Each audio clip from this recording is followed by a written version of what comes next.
Hola, buenas tardes. Mi nombre es Enrique y junto con mi novia Estrella Espinosa nos dedicamos a impartir cursos, talleres y asesoría personalizada en materia de educación financiera. Debido a que hemos estado preguntándoles a personas que les hemos dado asesorías, hemos revisado en Facebook y demás, pensamos que el día de hoy estaría bien hablar sobre el tema de las estafas financieras y explicarles paso a paso el cómo se identifican. En este caso, al hablar de estafas financieras, nos referimos a actos de personas deshonestas que mediante engaños y mentiras buscan obtener un beneficio monetario a costa de nuestros recursos. O sea, en pocas palabras, nos roban dinero haciéndolo de un modo en el que seamos nosotros quienes lo aportan, creyendo que vamos a recibir un beneficio a cambio. En dado caso, este beneficio en materia de finanzas e inversiones suele ser un rendimiento, utilidad o ganancia derivada del uso de nuestro recurso o capital en un periodo determinado. Que yo sé que nada más hemos subido un video que habla acerca de las inversiones, pero andamos organizando y estructurando los temas para subirlos por partes.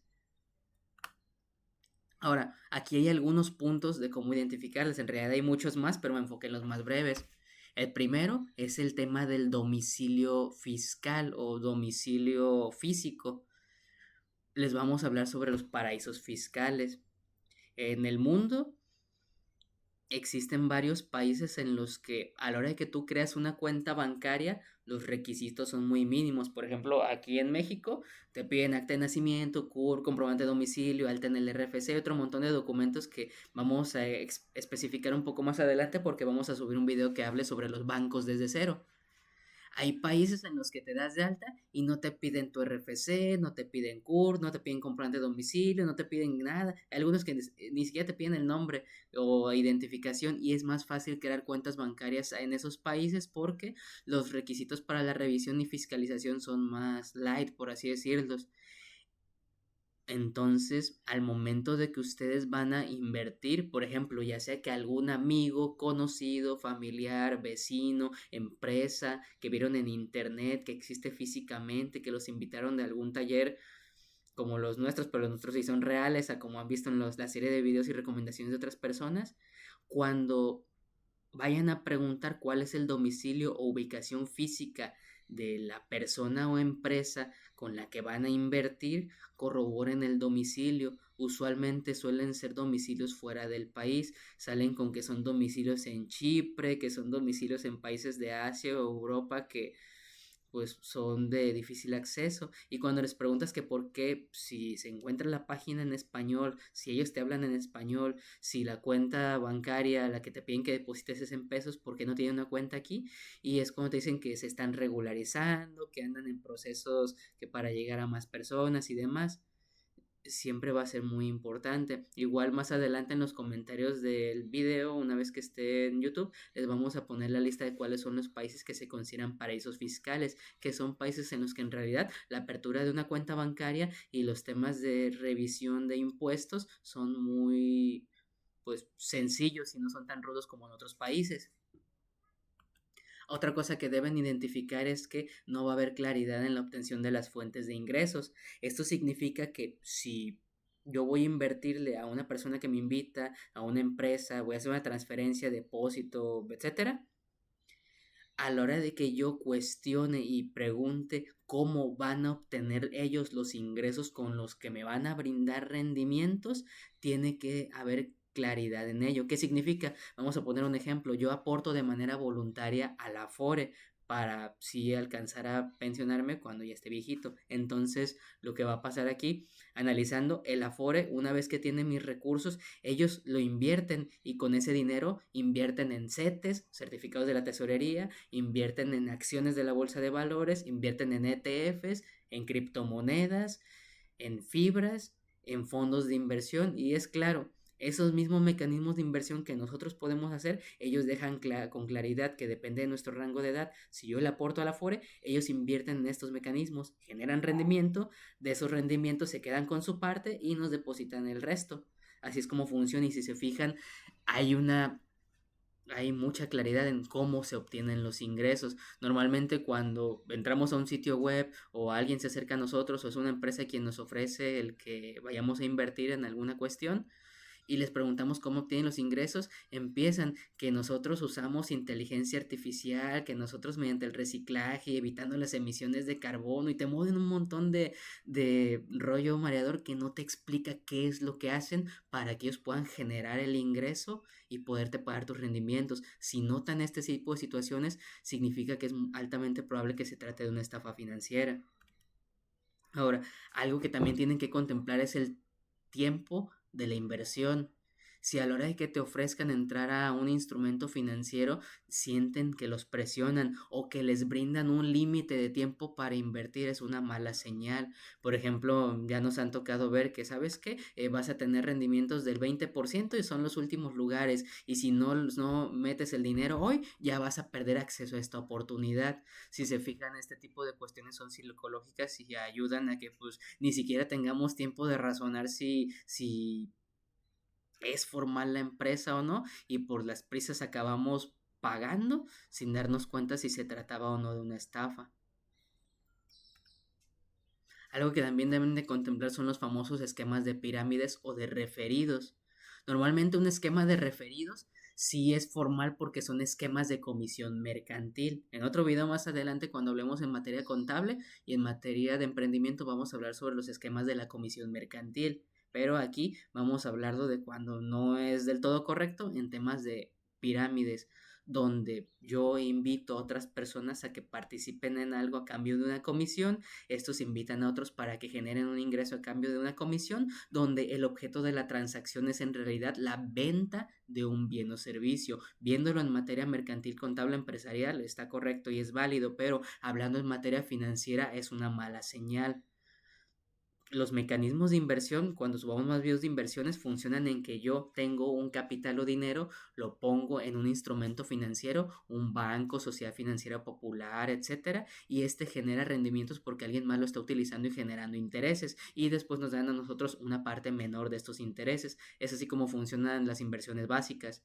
Pero en los esquemas de pirámide, cuando a mí me invitan a invertir y me mencionan que la tasa de rendimiento va a depender de que yo invite a otra cantidad de personas a que se inscriban al mismo programa o instrumento financiero, significa que el esquema de ingresos no es mediante intereses, significa que ellos en realidad están jineteando el dinero, o sea, haciendo que otras personas aporten para que con este capital que aportaron les paguen sus intereses a otras personas y crean que están recibiendo un rendimiento o interés.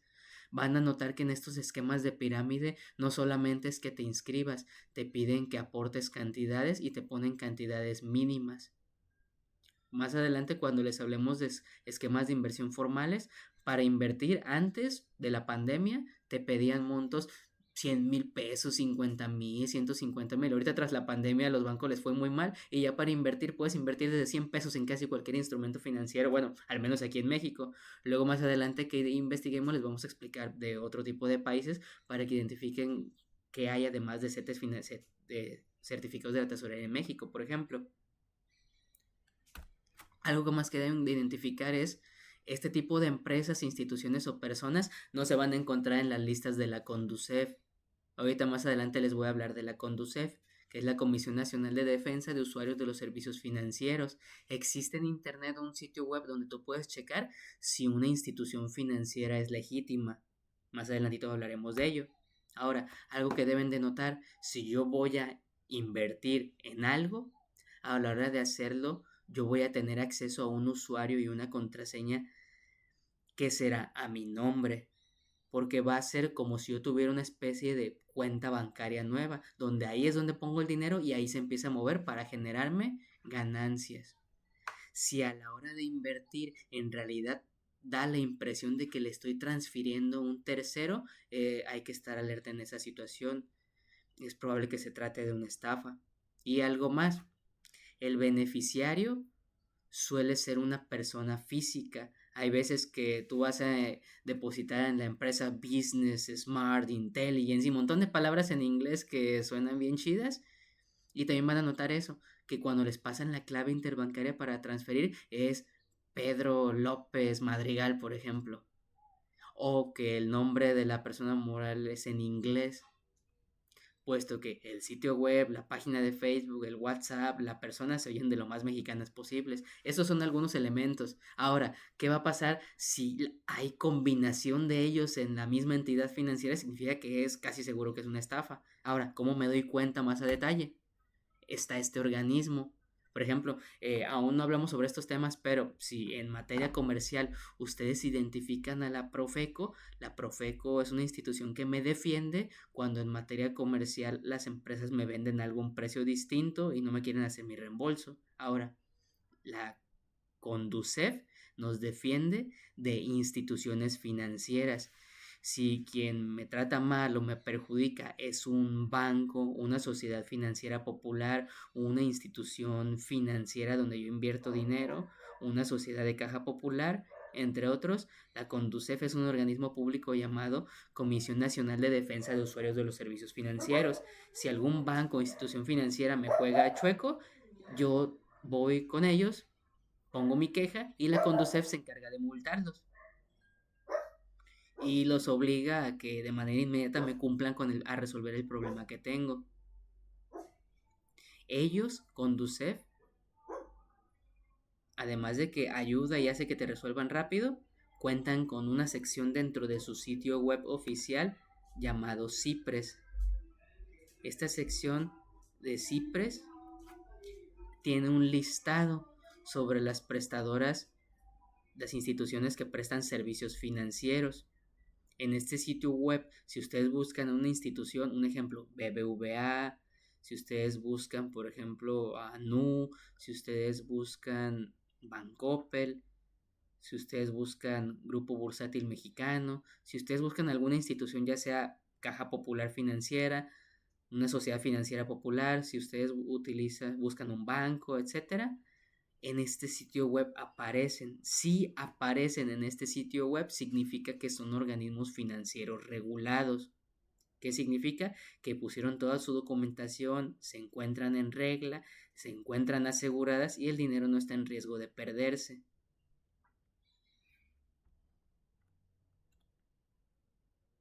Si desean encontrarnos en internet donde estamos subiendo más contenido gratuito, pueden encontrarnos como Enura Asesoría Financiera en Facebook. Si desean mandarnos un correo queriendo compartirnos alguna mala experiencia que han tenido en estafas financieras, quieren alguna asesoría o simplemente quieren contarnos algo por el correo a enur.despachocontable@gmail.com.